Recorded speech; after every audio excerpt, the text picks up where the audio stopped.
किए हुए वीडियो को शुरू करते हैं। तो चलिए वीडियो की शुरुआत करते हैं। तो आनुवंशिकी होता क्या है, जेनेटिक्स होता क्या है? तो आनुवंशिकी जीनों का विज्ञान है जो यह बताता है कि गुण एक पीढ़ी से दूसरी पीढ़ी तक कैसे स्थानांतरित होते हैं। तो जो गुण होते हैं ना, जो आदमी के गुण होते हैं, आदमी हो या कोई भी जानवर हो, उसके जो गुण हैं वो एक पीढ़ी से दूसरी पीढ़ी में कैसे ट्रांसफर होते हैं, स्थानांतरित होते हैं, वही है आनुवंशिकी। आनुवंशिकी को अगर आप तोड़ेंगे तो इसमें क्या है, वंश, और अणु में क्या, अणु। तो वंश जो अणु में समाहित हैं वो कैसे एक पीढ़ी से दूसरे पीढ़ी में समाहित होते हैं, स्थानांतरित होते हैं, वो उसका जो विज्ञान है वो आनुवंशिकी में हमें देखने को मिलता है। तो आनुवंशिकी के अंतर्गत जीवों में होने वाली आनुवंशिकता, जिसे हेरिडिटी कहते हैं, तथा जीवों की विभिन्नताओं जो उनमें वैरायटी देखने को मिलती है, उसका अध्ययन किया जाता है। एक तो उन्हें पीढ़ी दर पीढ़ी जो गुण मिल रहे हैं, जो उनके अंदर है वो स्थानांतरित हो रहे हैं, फिर भी उनमें वैरायटी देखने को मिलती है। ऐसा तो नहीं है ना कि अगर कोई पिता है, उसका जो बेटा है सेम उसी की तरह होगा, मतलब उसके जो गुण है, बौद्धिक क्षमता है, सेम वैसी होगी। उसमें कुछ विभिन्नता भी देखने को मिलती है और कुछ आनुवंशिकता देखने को मिलती है। तो इसी के बारे में आज हम पढ़ेंगे। तो जो कोशिका होती है, कोशिका विज्ञान के बारे में डिटेल में मैंने पढ़ा दिया है, पूरे सेल के बारे में मैंने आपको समझाया है। तो जो सेल होता है ना, सेल के अंदर आपको पता है केंद्रक होता है जिसे न्यूक्लियस कहते हैं, और न्यूक्लियस में ही क्रोमोसोम होते हैं जिन्हें हम गुणसूत्र कहते हैं। और क्रोमोसोम को अगर आप जूम करेंगे ना, तो इसके अंदर आपको ऐसी संरचना देखने को मिलेगी जिसे डीएनए कहा जाता है। और डीएनए को अगर आप जूम करेंगे तो डीएनए में आपको ऐसी संरचना देखने को मिलेगी, इसी को हम जीन कहते हैं। और इसी जीन के अंदर जो इन्फॉर्मेशन होती है, यही आगे पीढ़ी दर पीढ़ी ट्रांसफर होती है। जैसे जो इंसान होते हैं, इंसान की जो संतान होगी वो इंसान की तरह ही दिखाई देगी ना, उसके भी 2 हाथ होंगे, 2 पैर होंगे, मतलब उसकी जो बनावट होगी शरीर की वो इंसान की तरह ही होगी। तो उसकी सारी इन्फॉर्मेशन जीन के अंदर ही होती है। भ्रूण के अंदर कैसे पता चलेगा कि जो उँगलियां हैं वो हाथों में ही निकलनी चाहिए, चेहरे पर नहीं निकलनी चाहिए, आँख चेहरे पर ही होनी चाहिए, पैरों पर नहीं होनी चाहिए, हर चीज़ अपनी जगह पर होती है ना। ये सारी इन्फॉर्मेशन जीन के अंदर होती है और यहीं से आगे ट्रांसफ़र होती है। तो इंसान का जो संतान होगी वो इंसान की तरह होगी, और जो उसके अंग होते हैं वो अपनी ही जगह पर होते हैं। कई बार अंग अपनी जगह पर नहीं होते, उसी को हम जेनेटिक डिसऑर्डर कह देते हैं, जो कि बीमारी है। नहीं तो एक साधारण मनुष्य में जो जीन होता है, जीन की जो इन्फॉर्मेशन होती है वो आगे ट्रांसफ़र होती रहती है, और इसी को हम आनुवंशिकता कहते हैं। इसी के बारे में हम डिटेल में आज पढ़ेंगे। तो जेनेटिक शब्द का सर्वप्रथम प्रयोग किसने किया था? इस शब्द के प्रयोग की बात हो रही है। इसका सबसे पहले प्रयोग वाटसन ने किया था। एग्जाम में पूछा जाता है, ये सारी चीज़ें एग्जाम में पूछी जाती हैं जो मैंने स्लाइड में लिखी हैं। कि जेनेटिक शब्द का सर्वप्रथम प्रयोग किसने किया था? तो वाटसन ने किया था। और जेनेटिक से संबंधित जो पहला अध्ययन किया था ना, पहली स्टडी की थी, ये ग्रेगर जोहान मेंडल ने की थी। ग्रेगर जोहान मेंडल ने डिटेल में इसके बारे में स्टडी की थी। इनके द्वारा ही जेनेटिक्स की स्टडी की गई थी, और इनके अनुसार जीवों में होने वाला एक लक्षण को नियंत्रित करने के लिए 1 पेयर ऑफ फैक्टर की जरूरत होती है, जो कि क्रमशः माता पिता से आते हैं। इनका जो पूरा जो अध्ययन है वो आगे मैं आपको समझाऊंगा, प्रैक्टिकली समझाऊंगा। और फादर ऑफ जेनेटिक भी ग्रेगर जॉन मेंडल को ही कहा जाता है। इंपॉर्टेंट है, आनुवंशिकी के पिता किसे कहा जाता है? ग्रेगर जॉन मेंडल को ही कहा जाता है। और जेनेटिक शब्द का सबसे पहले प्रयोग किसने किया था? तो वाटसन ने किया था। और फादर ऑफ मॉडर्न जेनेटिक्स किसे कहा जाता है? आधुनिक आनुवंशिकी के पिता किसे कहा जाता है? तो टी.एच. मॉर्गन को। याद रखिएगा, दोनों ही इंपॉर्टेंट हैं। अगर आपसे पूछा जाए कि फादर ऑफ जेनेटिक्स किसे कहा जाता है, तो ग्रेगर जॉन मेंडल को कहा जाता है। लेकिन अगर आपसे पूछा जाए कि फादर ऑफ मॉडर्न जेनेटिक्स किसे कहा जाता है, तो टी.एच. मॉर्गन को कहा जाता है।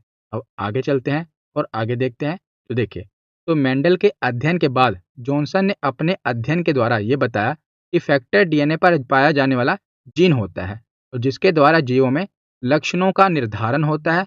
अर्थात जीन शब्द का प्रयोग सबसे पहले जॉनसन के द्वारा किया गया था, जॉनसन ने किया था। तो जॉनसन ने 1909 ईस्वी में जीन की खोज की थी। याद रखिएगा, 1909 ईस्वी में जीन की खोज किसने की थी? तो जॉनसन ने की थी। और वाटसन ने 1905 ईस्वी में सबसे पहले जेनेटिक्स शब्द का प्रयोग किया था, जो कि मैंने आपको बता दिया। और डीएनए का आनुवांशिक, और डीएनए क्या होता है? तो जो डीएनए होता है यही आनुवांशिक गुण का वाहक होता है। जो हमारे जेनेटिक ट्रेट होते हैं ना, इसका ये वाहक होता है, कैरियर होता है। मैंने आपको बता ही दिया कि क्रोमोसोम होता है, जो क्रोमोसोम को अगर जूम करेंगे, खींचेंगे, तो उसी को हम डीएनए कहते हैं। और डीएनए को जूम करके देखेंगे तो उसी में जो ये आप देख रहे हैं ये जीन्स होते हैं। जीन्स में ही हमारा जो जेनेटिक्स ट्रेट होते हैं यही आगे ट्रांसफ़र होते हैं जीन के द्वारा ही। तो उसके बाद आगे चलते हैं, देखते हैं। देखिए, यौन प्रजनन में जो माता पिता का योगदान होता है ना, वो अपने जीन का आधा हिस्सा होता है। तो जो एक मनुष्य होता है, साधारण मनुष्य, उसमें 46 क्रोमोसोम पाए जाते हैं, 46 गुणसूत्र पाए जाते हैं। और ये जो 46 गुणसूत्र होते हैं, ये जोड़े में होते हैं, याद रखिएगा, ये पेयर्स में होते हैं। 23 जोड़े गुणसूत्र मनुष्य में पाए जाते हैं। अगर आपसे पूछा जाए कि कितने गुणसूत्र पाए जाते हैं, तो 46। लेकिन अगर आपसे ये पूछ लिया जाए कितने जोड़ी गुणसूत्र पाए जाते हैं, तो 23 जोड़ी गुणसूत्र पाए जाते हैं, क्योंकि जो गुणसूत्र होते हैं ये हमेशा जोड़े में होते हैं, याद रखिएगा। तो जो मनुष्य होता है ना, उसमें जो 44 क्रोमोसोम होते हैं, इन्हें ऑटोसोम कहा जाता है। और 2 क्रोमोसोम को सेक्स क्रोमोसोम कहा जाता है, क्योंकि जो 44 क्रोमोसोम होते हैं ये शरीर के निर्माण में सहायक होते हैं। लेकिन जो 2 क्रोमोसोम होते हैं ये मनुष्य के लिंग के निर्धारण में सहायक होते हैं, उसके सेक्स डिटर्मिनेशन में सहायक होते हैं। इससे पता लगता है कि वो मेल होगा या फीमेल में होगा, ये 2 क्रोमोसोम से पता चलता है, आगे हम देखेंगे। और लेकिन जो बाकी के 44 क्रोमोसोम होते हैं, ये बाकी के शरीर के निर्माण में सहायक होते हैं। तो एक साधारण मनुष्य में 46 क्रोमोसोम होते हैं। आगे देखते हैं। तो देखिए, जैसे एक मेल है, एक फीमेल है, मैंने आपको बताया कितने गुणसूत्र होते हैं, तो 46 गुणसूत्र होते हैं। तो जब इनकी शादी होती है, इन दोनों का, मेल और फीमेल की जब मैरिज होती है, तो 44 गुणसूत्र तो एक हो गए जो शरीर बनाने में सहायक होंगे। बाकी 2 गुणसूत्र होते हैं, क्योंकि गुणसूत्र जोड़े में होते हैं, 2 गुणसूत्र होते हैं जो कि ये बताएंगे कि जो उनकी संतान है वो मेल होगी कि फीमेल होगी। इसी प्रकार फीमेल में भी 44 गुणसूत्र हैं, और जो 2 गुणसूत्र हैं जोड़े में, ये इससे पता चलेगा कि जो इनकी संतान है मेल होगी या फीमेल। तो अब देखिए, जैसा कि हमने पढ़ा कि यौन प्रजनन में माता पिता का जो योगदान होता है अपने जीन का आधा हिस्सा होता है। तो देखिए, अब मेल और फीमेल की शादी हो गई, ये मेल के आधे जीन होंगे और यहाँ पर फीमेल के आधे जीन, क्योंकि संतान में आधे ही जीन मेल के जाएंगे और आधे फीमेल के जाएंगे। तो मान लीजिए एक संतान, यहाँ पर संतान होगी। देखिए, आप अगर मेल के जो जीन्स हैं, क्योंकि 22 गुणसूत्र इससे मिलेंगे और 22 महिला से मिलेंगे, कितने हो गए 44, और 2 गुणसूत्र जो मिलेंगे उससे ही निर्धारित होगा कि मेल होगा या फीमेल होगा। तो देखिए, मेल के पास क्या होता है, एक्स और वाई गुणसूत्र होते हैं, लेकिन फीमेल के पास एक्स एक्स गुणसूत्र ही होता है। तो जो लिंग का निर्धारण होता है वो पिता के गुणसूत्र से होता है। कैसे? तो देखिए, अगर एक्स वाई गुणसूत्र होगा ना, तो वो मेल होगा, संतान मेल होगी। अगर एक्स एक्स गुणसूत्र होगा तो संतान फीमेल होगी, और वाई गुणसूत्र पिता के पास होता है। तो जो लिंग का निर्धारण होता है ये पिता के गुणसूत्र से होता है, ये आगे हम देखेंगे भी। तो देखिए, 22 गुणसूत्र आधे मिलते हैं, मिल मिल गए यहाँ से, और 22 मिल गए फीमेल के, कितने हो गए 44 गुणसूत्र हो गए। और यहाँ से अगर मान लीजिए एक्स गुणसूत्र आया और फीमेल से भी एक्स गुणसूत्र आया, तो ये फीमेल होगी, क्योंकि यहाँ पर आप देखेंगे एक्स एक्स गुणसूत्र हो गया, तो जो जोड़ा बना ये फीमेल का होता है। यहीं पर अगर फिर भी अगर 22 गुणसूत्र आए एक्स के, और यहाँ पर भी 22, ये भी एक्स वाला है, तो यहाँ पर भी आप देखेंगे एक्स एक्स है, तब भी मेल ही होगा। मैं कलर चेंज करके आपको बताता हूँ ताकि थोड़ा और आपको समझ आए।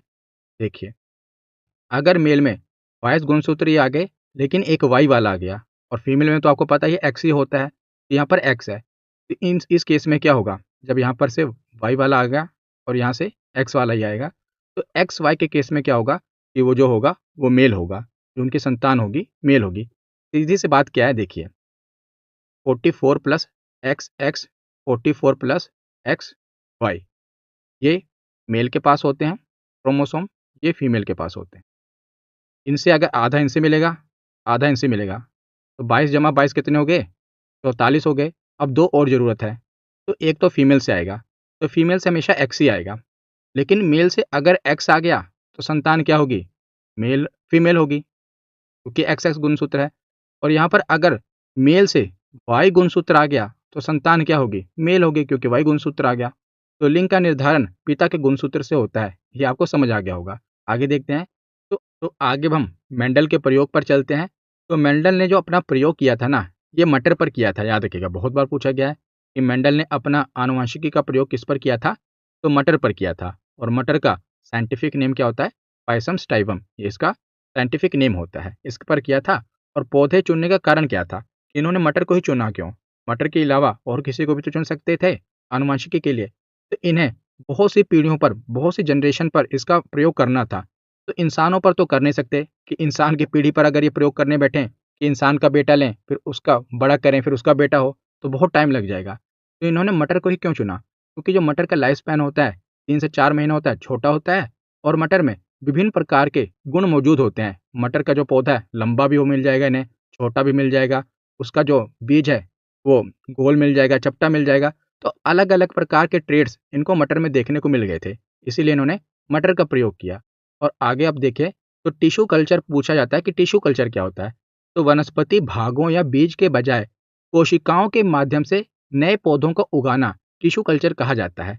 यानी कि बीज के बजाय अगर हम पौधे के सेल से, कोशिका से नए पौधे को बनाएं तो उसी को टिश्यू कल्चर कहा जाता है। ये भी पूछा गया है, इसलिए मैंने कवर कर दिया। ये रेलवे के एग्जाम में पूछा गया था। और मेंडल ने मटर के पौधों का अध्ययन 2 प्रयोगों के आधार पर किया था। तो आगे हम मेंडल के ही प्रयोग देखेंगे। तो इन्होंने जो पौधों पर अध्ययन किया ना, इस पर 2 प्रयोग किए। पहला प्रयोग कहा जाता है मोनो हाइब्रिड क्रॉस, जिसे हिंदी में कहते हैं एकल संकरण। दूसरा प्रयोग इन्होंने किया डाई हाइब्रिड क्रॉस, इसे कहते हैं द्विसंकरण। मोनो मतलब होता है सिंगल और डाई मतलब क्या होता है, जहां पर भी डी आई डाई हो जाए मतलब डबल। मोनो क्या होता है, सिंगल। तो सिंगल क्रॉस और डबल क्रॉस यही हम आगे देखेंगे। और ये आप किताबों में पढ़ते हैं, जो कि काफ़ी डिफिकल्ट आपको देखने में लगता है, पर मैं आपको बहुत ही आसान तरीके से समझाऊंगा। तो मेंडल के प्रयोग को पढ़ने से पहले इन्होंने 2 टर्मिनोलॉजी बताई है, जेनोटाइप और फेनोटाइप। पहले इसके बारे में मैं आपको बता देता हूँ, फिर इनके प्रयोग को देखते हैं। तो जेनोटाइप क्या होता है? तो वैसे लक्षण जो हमें बाहर से नहीं देखे जा सकते। यानी कि अगर आप किसी व्यक्ति को देखें तो उसके ऐसे लक्षण जो आप बाहर से देखकर नहीं बता सकते कि वो कैसा होगा, उसे जेनोटाइप कहेंगे। तो इसी को जेनोटाइप कहा जाता है। और किसी भी लक्षण को निर्धारित करने वाले जीन के समूह को ही जेनोटाइप कहा जाता है। और फेनोटाइप क्या होता है? तो वैसे लक्षण जो बाहर से देखे जाएं उसे फेनोटाइप कहते हैं। और जेनोटाइप के आधार पर जीवों में ये लक्षण उभर कर बाहर आते हैं और इन्हें फेनोटाइप कहा जाता है। इन्हें आंखों से देखा जा सकता है। तो फेनोटाइप कौन से लक्षण होंगे? जिन्हें आंखों से बाहर से देखा जा सके वो फेनोटाइप होगा। और जेनोटाइप कैसे लक्षण होंगे? जो बाहर से नहीं देखे जा सकते उन्हें जेनोटाइप कहा जाएगा। याद रखिएगा। जैसे खूबसूरत सांवला इंसान है, तो इसका जो आप रंग देख रहे हैं कि इसका रंग सांवला रंग है, ये क्या है? ये फेनोटाइप है, क्योंकि आप बाहर से देख पा रहे हैं। लेकिन वो अंदर से कैसा है, वो जेनोटाइप है, वो तो आपको नहीं पता। जैसे इसकी आंखें नीली हैं, तो नीली आंखें क्या हैं? वो फेनोटाइप लक्षण है, जो कि बाहर से दिख रहा है। लेकिन इसके अंदर की पर्सनैलिटी क्या है, वो तो आपको नहीं पता, वो जेनोटाइप है। तो जेनोटाइप आप समझ लीजिए जो बाहर से नहीं देखे जाएँ, और फेनोटाइप क्या है? वैसे लक्षण जो बाहर से दिख जाएँ। अब हम आगे पूरा इनका जो मेंडल ने प्रयोग किया था, 2 प्रयोग किए थे ना, एक एकल संकरण और एक दूसरा द्विसंकरण। तो पहले हम पहला प्रयोग देखते हैं, मोनो हाइब्रिड क्रॉस।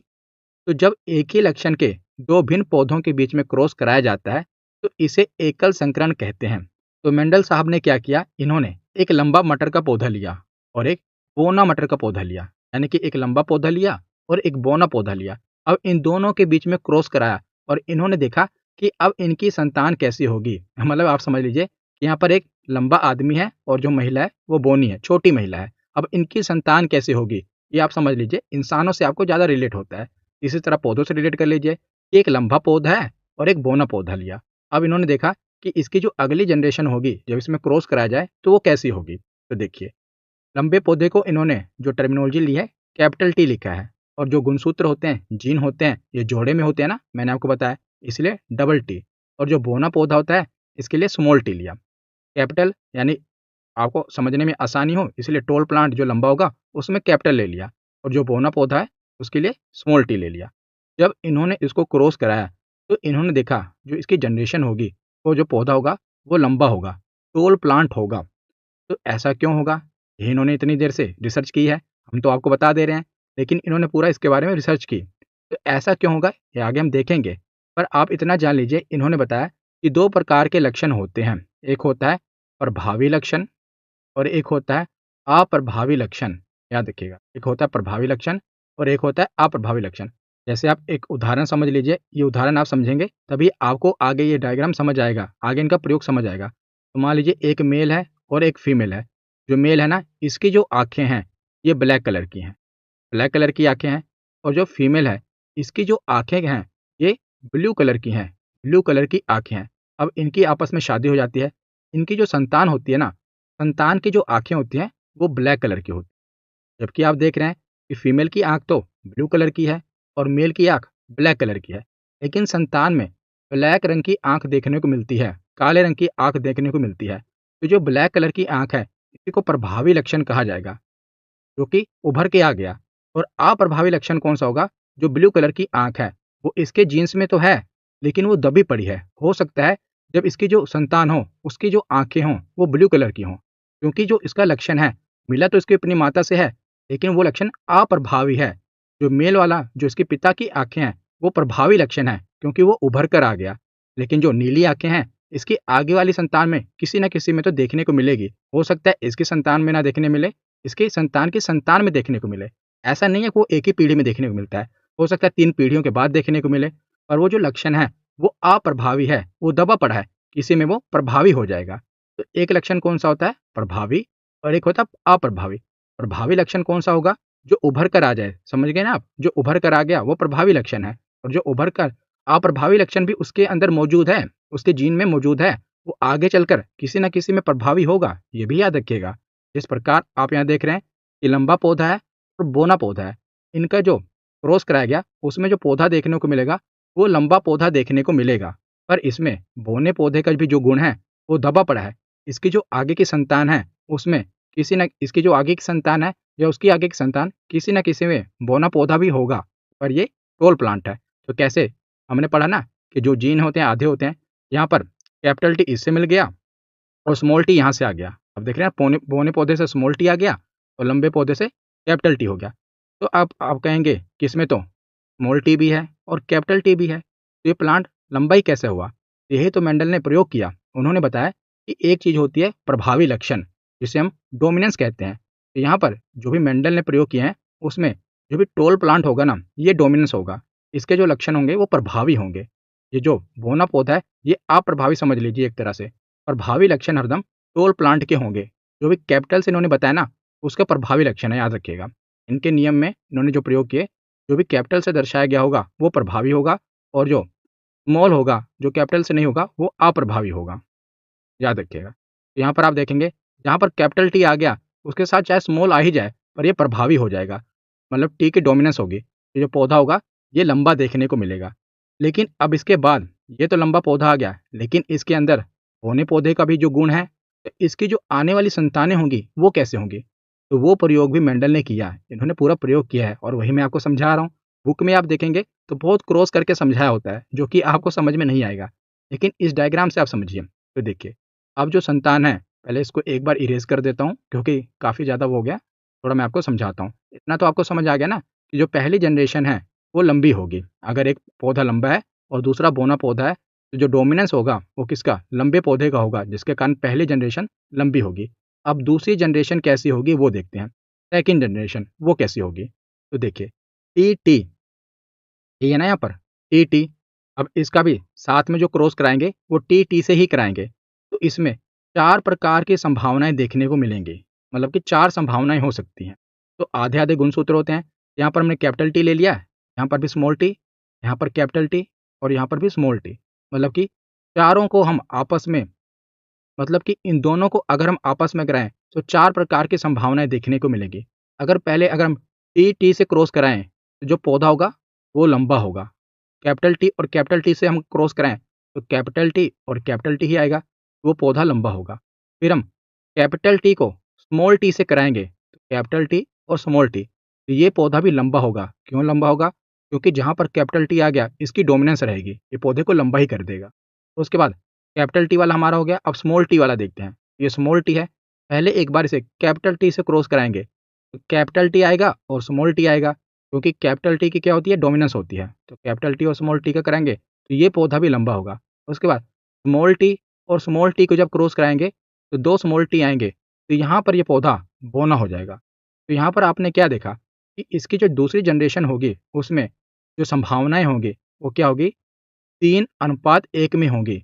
मतलब कि 75% जो संतान है वो लंबी हो सकती है और 25% ये संभावना है कि संतान है वो बोनी होगी। तो देखिए इसी को कहते हैं फेनोटाइप रेशियो। जो हमने पढ़ा ना कि बाहरी गुणों के आधार पर, मैंने आपको पहले बता दिया था फेनोटाइप और जेनोटाइप। तो फेनोटाइप में क्या होगा कि बाहरी गुणों के आधार पर जो रेशियो बनी वो 3:1 बनी। 3:1 कैसे आया? तो इसको हमने रेशो ऐसे लिया है, लंबा और बोना पौधा है ना, यहाँ पर बोने पौधे पौधे की बात हो रही है।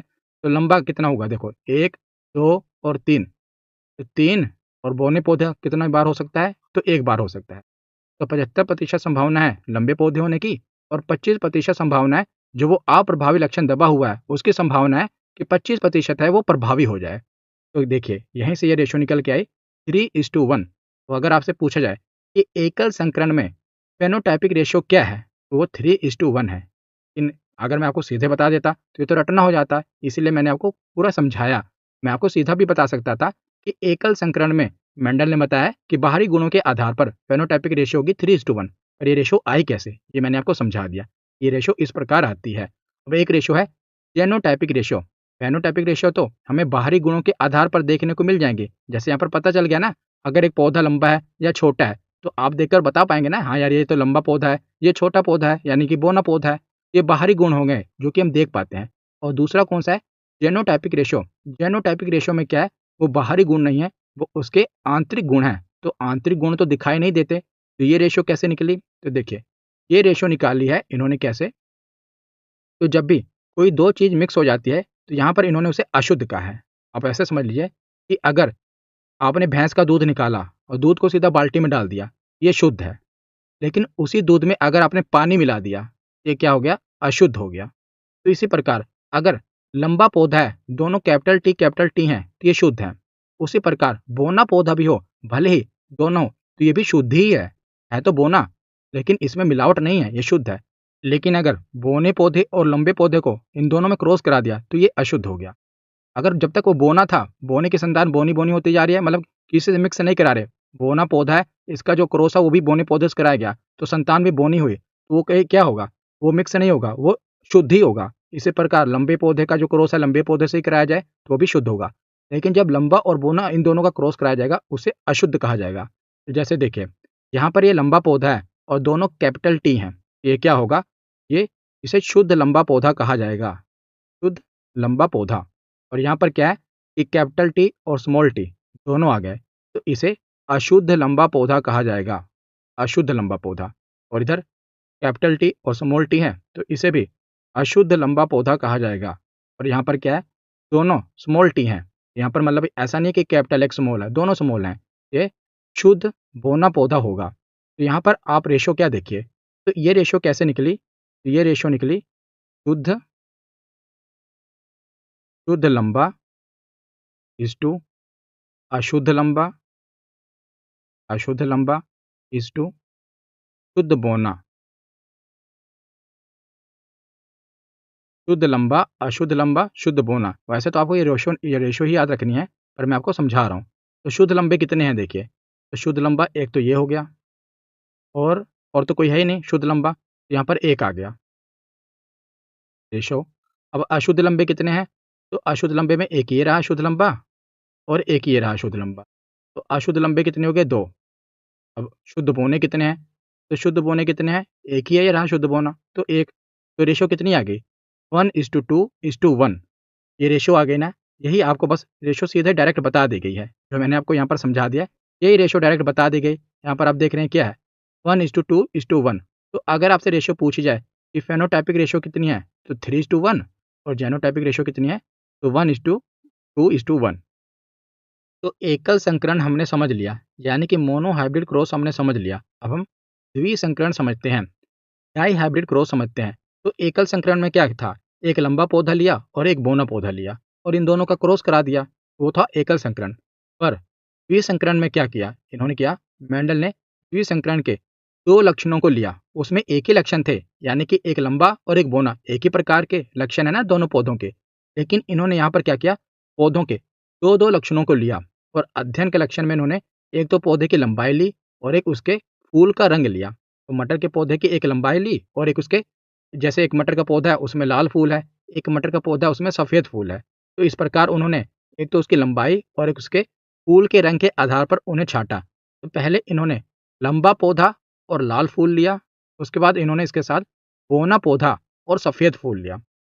तो लंबा पौधा जिसे हम कैपिटल टी से दर्शा रहे हैं और लाल यानी कि रेड इसे हम कैपिटल आर से दर्शा रहे हैं। वो ना पौधा स्मॉल टी और वो सफ़ेद फूल है, तो जो कैपिटल के साथ होगा वो कैपिटल में होगा और जो स्मॉल के साथ होगा वो स्मॉल में होगा और डबल आर होगा। इसमें आप ये समझ लीजिए कि ये प्रभावी लक्षण है। कैपिटल वाला मैंने आपको बताया ना, ये प्रभावी लक्षण है। तो जब इसका अगर आप देखेंगे कि इन दोनों को आपस में क्रॉसिंग कराई गई तो टी आर आएगा। कैपिटल टी और कैपिटल टी आर है, तो एक का टी आ गया कैपिटल टी से और कैपिटल आर से आर आ गया, ये टी आर आ गया। और इन दोनों की क्रॉसिंग आपस में कराई गई तो स्मॉल टी आ गया और इसका स्मॉल आर आ गया, टी आर टी आर। तो अगर आप देखेंगे कि टी आर से कितनी संभावनाएं हो सकती हैं, तो 4 संभावनाएं हो सकती हैं इसकी जो अगली जनरेशन हो। हमने पीछे देखा था ना, अभी जैसे मैंने आपको पढ़ाया, देखिए यहाँ पर टी टी आया था, तो टी टी की कितनी संभावनाएं हो सकती हैं? 4 संभावनाएं हो सकती हैं कि नहीं? यहाँ पर हमने निकाल के दिखाया, ये 4 संभावनाएं हो सकती हैं। इसी प्रकार यहाँ पर जो टी आर है, इसकी 4 संभावनाएं हो सकती हैं इसकी संतान में, और इसके जो स्मॉल टी आर है, इसकी भी 4 संभावनाएं हो सकती हैं। लेकिन अगर इन दोनों की आपस में क्रॉसिंग करा दी जाए तो 4 × 4 16 संभावनाएं हो सकती हैं।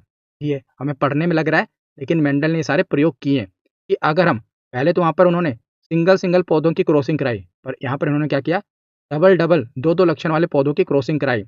तो जब डबल डबल लक्षण वाले पौधों की क्रॉसिंग कराएंगे तो एक पौधा जो होगा उसकी जो संतान होंगी उसमें 4 लक्षण, उसके बाद इसकी संतान में भी 4 लक्षण, और जब इन दोनों की क्रॉसिंग आगे हो जाए तो 16 लक्षण हो सकते हैं संतान में, मतलब 16 प्रकार के लक्षण हो सकते हैं।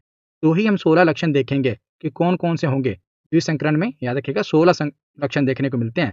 तो जो इनकी पहली जनरेशन होगी ना, जब इनकी शादी होगी, मतलब टी आर और टी आर को क्रॉस कराया जाएगा, तो इसकी जो जनरेशन होगी वो लंबा पौधा और लाल फूल होगा। तो देखिए इसकी क्रॉसिंग कैसे होगी, थोड़ा इरेज कर देता हूँ फिर मैं आपको समझाता हूँ इसकी क्रॉसिंग कैसे होगी।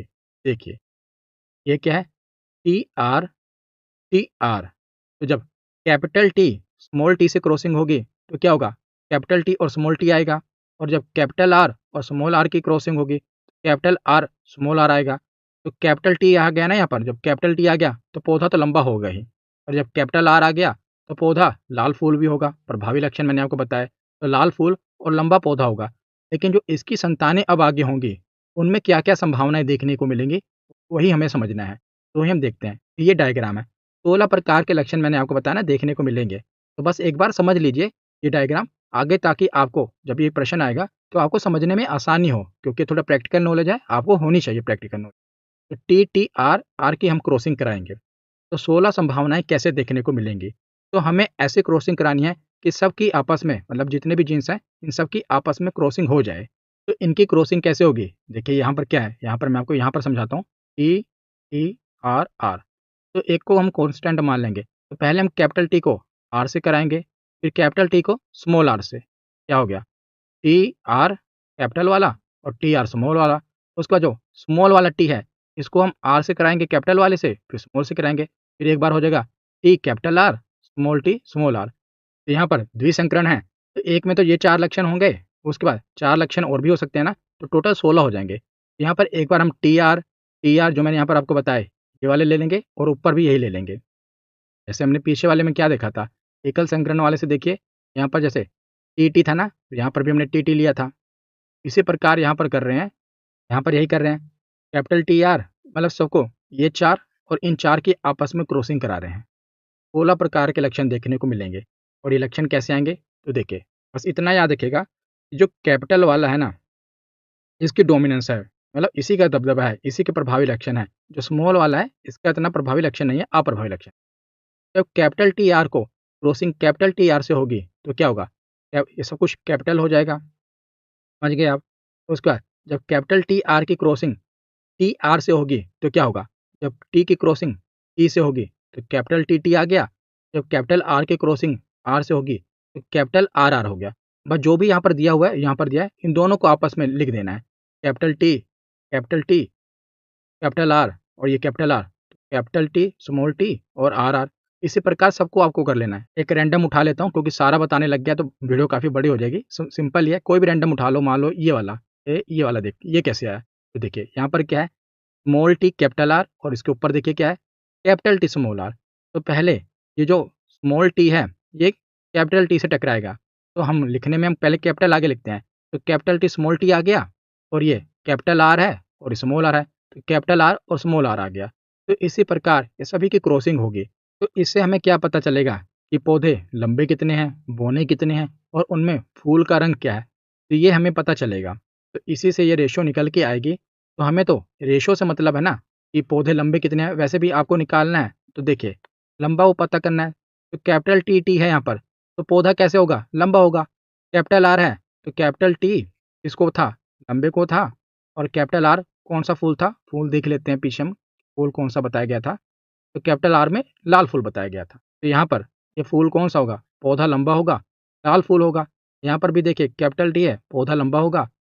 कैपिटल आर स्मॉल आर है, लेकिन कैपिटल आर की डोमिनेंस है, तो पौधा कैपिटल टी से तो पता चल गया कि लंबा होगा, कैपिटल आर से पता चल गया कि पौधे का फूल लाल होगा। सिंपल सी बात है। जैसे यहाँ पर देखिए, स्मॉल टी है, पौधा भुना होगा। स्मॉल आर है, पौधे का रंग जो है लाल नहीं होगा, दूसरा वाला कौन सा था, सफ़ेद होगा। तो जहाँ पर कैपिटल आ गया वो उसकी डोमिनेंस को बताएगा। उसके बगल में भले ही स्मॉल हो, लेकिन अगर कैपिटल है तो उसकी डोमिनेंस रहेगी। ठीक है ना, आप यहाँ से ये समझ गए। तो इसकी अगर हम रेशो निकालने पर आए, तो रेशो ही तो मेन है। तो रेशो आप देखिए, आगे मैं आपको दिखाता हूँ। तो मेंडल ने जो प्रयोग किया उससे दो प्रकार के रेशो निकल के आएंगे, एक फेनोटाइप रेशो, एक जेनोटाइप रेशो। तो फेनोटाइप रेशो कौन सी होगी, जो बाहरी गुणों के आधार पर होगी, कि पौधा लंबा होगा, सफ़ेद होगा फूल उसका, या लंबा होगा, फूल का रंग लाल होगा, ये फेनोटाइप रेशो होगी। और जेनोटाइप जो हमने शुद्ध शुद्ध पढ़ा था, वो होगा उसकी क्रॉसिंग पे डिसाइड होगा। तो पहले हम फेनोटाइप रेशो देख लेते हैं कि फेनोटाइप रेशो निकली कैसे। तो ये रेशो क्या है, 9:3:3:1, ये रेशो जो आपको याद रखनी है। पर ये रेशो आई कैसे, वो मैं आपको बताऊंगा। रेशो तो आपको ये याद होना चाहिए, पर आपको थोड़ा प्रैक्टिकल पता होना चाहिए ना कि रेशो आई कैसे। तो पहले हम रेशो देख लेते हैं। तो हम देख लेते हैं कि कौन सा पौधा लाल होगा। दो दो लक्षण है ना एक पौधे में, एक तो उसकी लंबाई है और दूसरा उसका फूल का रंग है। तो लंबा और फूल का रंग कौन सा होगा, तो पहले देखिए कैपिटल टी और कैपिटल टी जहाँ पर हो गया, तो जो पहले जो आपको ये देखने के पहले जो जीन्स हैं टी टी कैपिटल टी है ना, इससे पता चलेगा कि पौधा लंबा होगा या बौना होगा। और जो ये आखिरी के हैं आर आर, इससे पता चलेगा कि पौधे के फूल का रंग लाल होगा या सफ़ेद होगा। तो जब भी एक भी कैपिटल टी आ जाए तो आप समझ लीजिए पौधा लंबा होगा, और एक भी कैपिटल आर आ जाए दोनों में से, तो आप समझ लीजिए पौधे का जो फूल का रंग है वो लाल होगा, वो लाल होगा। बस इतना आप रखिए। तो पहले देखिए कैपिटल टी कैपिटल आर, तो कैपिटल टी से पता लगा पौधा लंबा होगा, और कैपिटल आर से पता लगा पौधे के फूल का रंग लाल होगा। तो लंबाई को मैं एल से बता देता हूँ, एल से लंबा, और एल ही बता देता हूँ लाल, एल एल थोड़ा आसान होगा। तो यहाँ पर पौधा लंबा और लाल होगा। दूसरे में देखिए कैपिटल टी है तो पौधा लंबा, एल आ गया। एक कैपिटल आर आ गया, तो मतलब पौधा जो होगा उसके फूल का रंग भी लाल होगा, तो एल एल। कैपिटल टी आ गया तो पौधा लंबा होगा, कैपिटल आर आ गया तो पौधे का रंग भी लाल होगा फूल का। Capital T L, capital R ये भी एल, एल एल। उसके बाद आगे चलिए, कैपिटल टी आ गया पौधा लंबा होगा, कैपिटल आर आ गया पौधा का रंग लाल होगा, फूल का रंग। कैपिटल टी लंबा, लेकिन यहाँ पर दोनों स्मॉल आर है, स्मॉल आर आ जाएगा, इसका मतलब जो उसके फूल का रंग है वो लाल नहीं होगा, दूसरा कौन सा था, सफ़ेद। तो सफ़ेद को एस लिख देता हूँ, एल एस होगा यहाँ पर। उसके बाद यहाँ पर देखिए कैपिटल टी आ गया पौधा लंबा, कैपिटल आर है तो जो पौधे के फूल का रंग है वो भी कौन सा होगा, एल एल। कैपिटल टी आ गया पौधा लंबा, स्मॉल आर है तो एस आएगा। तो मैं गोला भी कर देता हूँ, गोला मार देता हूँ। यहाँ पर एक सफ़ेद फूल था और यहाँ पर एक सफ़ेद फूल था, ताकि पहचानने में बाद में आसानी रहे। तो दो सफ़ेद फूल वाले आ गए, पौधा लंबा ही है लेकिन फूल का रंग सफ़ेद आएगा। यहाँ पर कैपिटल टी आ गया तो पौधा लंबा, कैपिटल आर है फूल का रंग भी लाल होगा, कैपिटल टी है पौधा लंबा, आर है फूल का रंग भी लाल होगा क्योंकि कैपिटल आर है। उसके बाद आगे देखिए, अब यहाँ पर तो स्मॉल टी आ गया, तो स्मॉल टी का मतलब क्या होगा, पौधा बोना, बोने को बी से लिख देते हैं। पौधा बोना होगा और फूल का रंग आर, मतलब कैपिटल आर है तो क्या होगा, लाल होगा। ये बोना लाल हो गया। अभी तक हम लंबे वाले देख रहे हैं, यहाँ पर बोना आ गया पौधा। फिर से स्मॉल टी है, मतलब ये भी पौधा कैसा हो जाएगा, बोना हो जाएगा। कैपिटल आर है मतलब फूल का रंग तो लाल होगा, एल से लाल हम बता रहे हैं। उसके आगे देखिए, कैपिटल टी है पौधा लंबा, कैपिटल आर है उसके फूल का रंग भी लाल। फिर आगे देखिए, कैपिटल टी है पौधा लंबा, स्मॉल आर है मतलब कि फूल का रंग सफ़ेद होगा, एल एस, इसको भी गोला मार देता हूँ। स्मॉल टी है मतलब पौधा कैसा होगा, भुना होगा, और कैपिटल आर है मतलब लंबा होगा, बी एल। यहाँ पर देखिए स्मॉल टी है मतलब पौधा भुना होगा, और स्मॉल आर है मतलब पौधे का रंग भी सफ़ेद होगा, फूल का रंग भी सफ़ेद होगा। अब यहाँ पर देखिए, इससे हमें क्या पता चलेगा, रेशो कैसे निकली। पहले देखिए लंबा और लाल जो है, तो 1, 2, 3, 4, 5, 6, 7, 8 और एक ये रहा 9। यहाँ पर आप देखिए 9 आ गया। उसके बाद देखिए ये बाकी की ये जो गोला मैंने मारा था, यानी कि पौधे का लंबा होगा और फूल होगा सफ़ेद, तो LS, तो 3 गोले मारे ना, 1, 2 और ये 3। उसके बाद 3 आ गया। ये आगे की जो आप रेशो देखेंगे, अब बचे यही, ये 4 डब्बे बचे, बाकी तो हमने कवर कर लिए। ये भी BL है, पौधा बोना लंबा, ये भी BL है, पौधा बोना लंबा, और ये भी BL है, पौधा बोना लंबा। तो 3 हो गया और बचा 1। इसमें क्या है, पौधा बोना भी होगा और फूल का रंग सफ़ेद होगा, ये अकेला है, तो 1 आ गया। तो यहाँ से रेशो निकल के आई 9:3:3:1। अब आपको रेशो समझ में आ गया ना, ये रेशो बनी कैसे, ये आई कैसे। जो हमने ये क्रॉसिंग कराई है, ये क्रॉसिंग से पता चला है कि कितने पौधे लंबे होंगे और उनका फूल का रंग कैसा होगा। 16 प्रकार की संभावनाएं हैं जो हमने देख ली। ये तो हमें पता चल गया लंबा, और इसका जो मतलब कि बाहर के जो लक्षण है वो हमको पता चल गए। लेकिन जो आंतरिक लक्षण है शुद्ध अशुद्ध वाले, वो कैसे पता चलेंगे।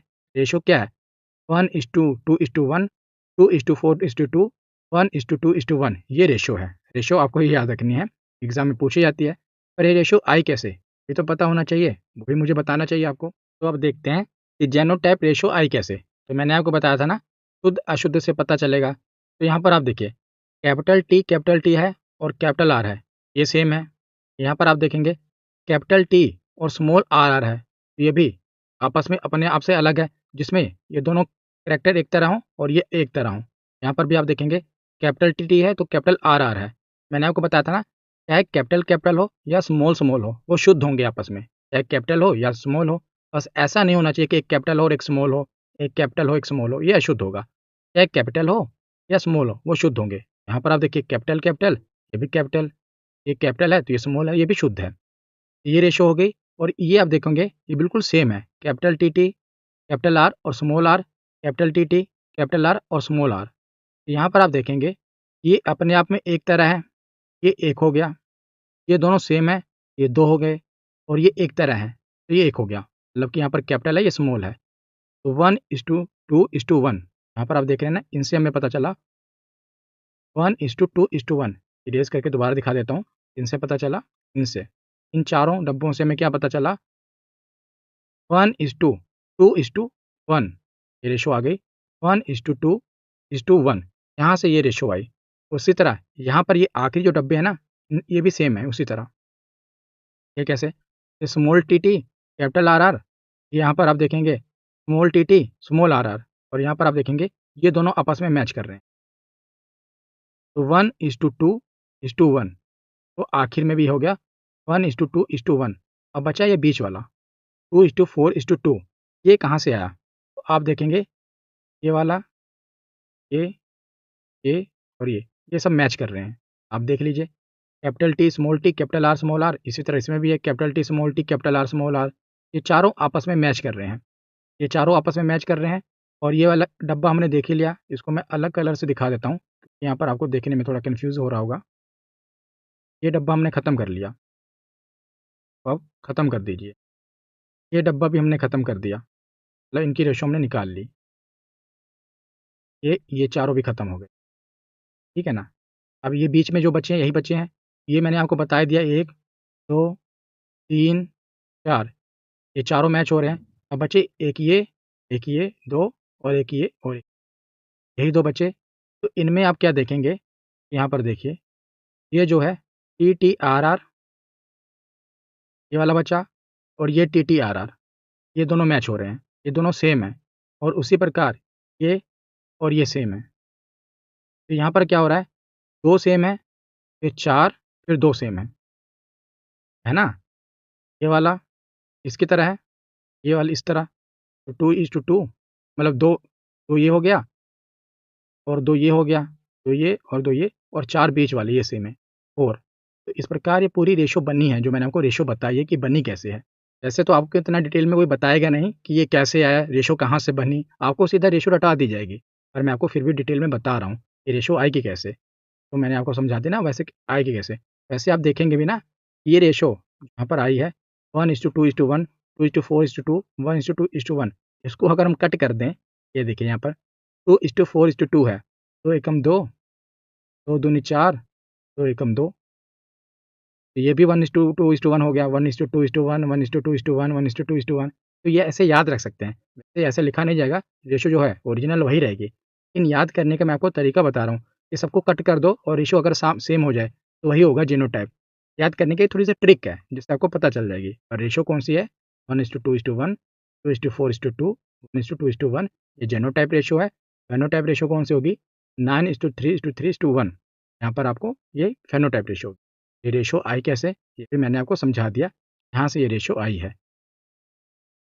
तो अगर आपको हमारी हिस्ट्री की ई बुक बाय करनी है तो आप हमारी वेबसाइट studyvanceofficial.com से बाय कर सकते हैं। इसका लिंक वीडियो के डिस्क्रिप्शन में दिया हुआ है। यहाँ पर मैंने आपको पूरा जो हिस्ट्री की नोट्स है ना, सारे चार्ट्स एंड डायग्राम से पूरा प्रीवियस ईयर क्वेश्चन के साथ मिल जाएंगे। और अगर आपको पूरा इसका कंपाइलेशन लेना है तो इसमें 650 ज़्यादा पेज हैं, पूरी Asian history, medieval history, modern history, चार डायग्राम के साथ प्रीवियस ईयर क्वेश्चन जो भी सभी एग्जाम में पूछे गए हैं और एग्जाम ओरिएंटेड जो भी नोट्स हैं, ये पूरा कंप्लीट आपको एक ही ई बुक में देखने को मिल जाएगा। ये भी आपको हमारी वेबसाइट से मिल जाएगा। और अगर आपको हमारे नोट्स चाहिए तो हमारे टेलीग्राम चैनल को ज्वाइन कर लीजिए, वहाँ पर आपको पीडीएफ मिल जाएगी। तो जो भी हमने नियम पढ़े ना, जो भी हमने अभी प्रैक्टिकल देखा, वो सभी थ्योरी में जो मेंडल ने 3 नियम दिए हैं। अगर आपने किताबों में पढ़ा होगा तो वहाँ पर आपने देखा होगा कि मेंडल ने 3 नियम दिए हैं, वही ये तीनों नियम हैं जो हमने पूरा प्रैक्टिकली देख लिया। तो इसको मैं एक बार आपको ऊपर-ऊपर से बता देता हूँ, बाकी नोट्स में आपको मिल जाएगा, पीडीएफ में आपको मिल जाएगा जो कि टेलीग्राम चैनल पर अपलोड कर दूँगा मैं। टेलीग्राम चैनल को आप ज्वाइन कर लीजिए, डिस्क्रिप्शन में उसका लिंक दिया हुआ है। तो देखिए, पहला नियम है प्रभाविता का नियम, लॉ ऑफ डोमिनेंस। वही मैंने आपको बताया कि हरदम लॉ ऑफ डोमिनेंस देखने को मिलता है। हरदम जो प्रभाविता का नियम है ना, कैपिटल टी, हमने देखा ना कैपिटल टी, इसका क्या था, डोमिनेंस थी। अगर ये कैपिटल टी स्मॉल टी के साथ जा भी रहा है तो डोमिनेंस इसकी देखने को मिल रही है, पौधा लंबा ही हो रहा है। तो प्रभाविता का नियम, मेंडल ने प्रभाविता का नियम मेंडल के द्वारा प्रतिपादित एक संकर संकरण पर आधारित है। ये जो नियम है वो मोनो हाइब्रिड क्रॉस में देखने को मिलेगा, एक संकरण में देखने को मिलेगा।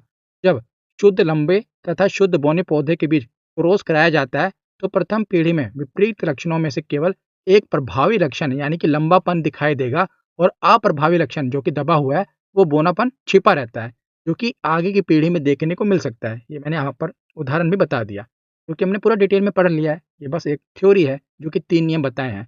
दूसरा नियम कौन सा है, पृथक्करण का नियम, क्योंकि हो सकता है एग्जाम में यही पूछ लिया जाए ना कि कौन से 3 नियम दिए हैं। तो पहला नियम हमने देख लिया, प्रभाविता का नियम। दूसरा कौन सा है, पृथक्करण का नियम, जिसे कहते हैं लॉ ऑफ सेग्रेगेशन। ये कौन सा है, जो शुद्धता का नियम है, जो मैंने आपको शुद्ध अशुद्ध बताया था ना, वही है ये पृथक्करण का नियम। तो पहले दोनों नियम ये एक संकरण में आपको देखने को मिलते हैं। शुद्धता का नियम कौन सा है, जो मैंने आपको बताया कि अगर कैपिटल टी है तो भी शुद्ध है, अगर स्मॉल टी है तो भी शुद्ध है, लेकिन अगर कैपिटल टी स्मॉल टी है ये क्या होगा, अशुद्ध हो जाएगा। यही पर यहाँ पर बताया गया है, एक बार आप पढ़ लेना। आगे देखते हैं तीसरा नियम कौन सा है, स्वतंत्र अपव्यूहन का नियम, लॉ ऑफ इंडिपेंडेंट असॉर्टमेंट। तो स्वतंत्र अपव्यूहन का नियम कौन सा है, तो जो द्विसंकरण वाला हमने पढ़ा था ना, डाई हाइब्रिड वाला क्रॉस हमने देखा था, द्विसंकरण वाला जो दूसरा वाला था, वो इसमें बताया गया है कि एक लक्षण की वंशानुगति दूसरे लक्षण को प्रभावित नहीं करती है। जिसमें हमने देखा था लाल और पौधा लंबा है और लाल है, पौधा बौना और सफ़ेद है, तो एक लक्षण की जो वंशागति है वो दूसरे लक्षण को प्रभावित नहीं करती है। ऐसा नहीं है कि पौधा लंबा और लाल है, पौधा यहाँ पर बौना और सफ़ेद है तो पौधा लंबा लाल नहीं हो सकता है, उसको प्रभावित नहीं करेगी, लेकिन आगे चलकर कर सकती है। ये तीनों नियम बस आपको एक बार पढ़ लेने हैं, मतलब याद होने चाहिए क्या कि नियम कौन से हैं, बाकी तो आपको प्रैक्टिकल पता होना चाहिए। तो यहाँ पर हमारा थ्योरी सेक्शन कंप्लीट होता है। अब हम प्रीवियस ईयर क्वेश्चन देखते हैं। तो पहला प्रश्न है कि आनुवंशिकता के जनक कौन है, लेमार्क, डार्विन, मेंडल या खुराना। तो आनुवंशिकता के जनक कौन है, तो मेंडल, ऑप्शन सी इसका सही जवाब होगा। अगला प्रश्न है कि आनुवंशिक यूनिट अर्थात जीन होते हैं केंद्रकीय झिल्ली में, गुणसूत्रों में, लाइसोसोम में या कोशिकीय कला में। तो जो जीन होते हैं ये किस में होते हैं, गुणसूत्रों में होते हैं। तो ऑप्शन बी इसका सही जवाब होगा।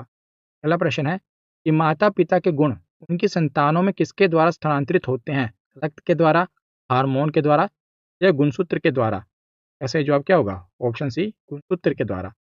अगला प्रश्न है कि पुरुष में पुरुषत्व के लिए कौन सा गुणसूत्रीय संयोजन उत्तरदायी है, पुरुषत्व यानी कि मेल के लिए कौन सा गुणसूत्रीय संयोजन उत्तरदायी है, तो एक्स और वाई, ये अगर होगा तो वो मेल होगा। इसका सही जवाब क्या होगा, ऑप्शन डी का सही जवाब है। अगला प्रश्न है कि नवजात शिशु के लिंग का निर्धारण इसके वंशागत हुए गुणसूत्र द्वारा किया जा सकता है। तो जो लिंग का निर्धारण होता है ना, इसके गुणसूत्र द्वारा किया जा सकता है, तो पिता के, तो उसके पास वाई क्रोमोसोम है।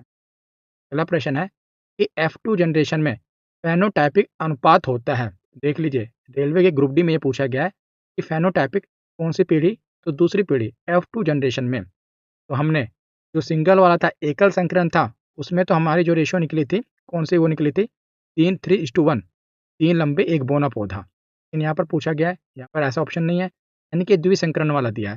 द्विसंकरण में हमारा निकला था ना 9:3:3:1। तो इसका सही जवाब क्या होगा? ऑप्शन बी इसका सही जवाब होगा। अब आगे चलते हैं और अगला प्रश्न देखते हैं। तो अगला प्रश्न है कि पहली पीढ़ी में दिखाई देने वाला लक्षण क्या है? यहाँ F1 लिखा है, यानी पहली पीढ़ी। पहली पीढ़ी में हरदम जो प्रबलता का लक्षण होता है, डोमिनेंस का लक्षण होता है, वही दिखाई देता है। तो ऑप्शन बी इसका सही जवाब है। अगला प्रश्न है कि वनस्पति भागों या बीज के बजाय कोशिकाओं के माध्यम से नए पौधों का जो निर्माण होता है, उगाना होता है, उसे क्या कहा जाता है? तो सेल के माध्यम से जो नए पौधे उगाए जाते हैं, उसे टिश्यू कल्चर कहा जाता है। टिश्यू यानी उत्तक, टिश्यू कल्चर कहा जाता है। ऑप्शन ए इसका सही जवाब है। अगला प्रश्न है कि एक नवजात बालिका की कोशिकाओं में गुणसूत्र का कौन सा संयोजन होता है? बालिका यानी कि फीमेल में कोशिकाओं में गुणसूत्र का कौन सा संयोजन होगा? देखिए, 44 गुणसूत्र तो 22 माता से प्लस 22 पिता से मिल गए, प्लस एक तो माता का एक्स हो ही गया। अब वो बालिका है, पिता से भी एक्स मिला होगा, तभी वो बालिका है। अगर वो बालक होता तो वाई मिला होता। तो इसका सही जवाब कौन सा है? 44 गुणसूत्र प्लस एक्स एक्स, ये वाला ऑप्शन ए इसका सही जवाब है। अगला प्रश्न है कि एक सामान्य मानव शरीर में गुणसूत्रों की संख्या कितनी होती है? एक सामान्य मानव शरीर में गुणसूत्रों की संख्या कितनी होती है? तो 46 गुणसूत्र होते हैं। बात की जाए जोड़ी की, तो 23 जोड़ी गुणसूत्र होते हैं और वैसे 46 गुणसूत्र होते हैं। तो आज की वीडियो यहीं पर ख़त्म होती है।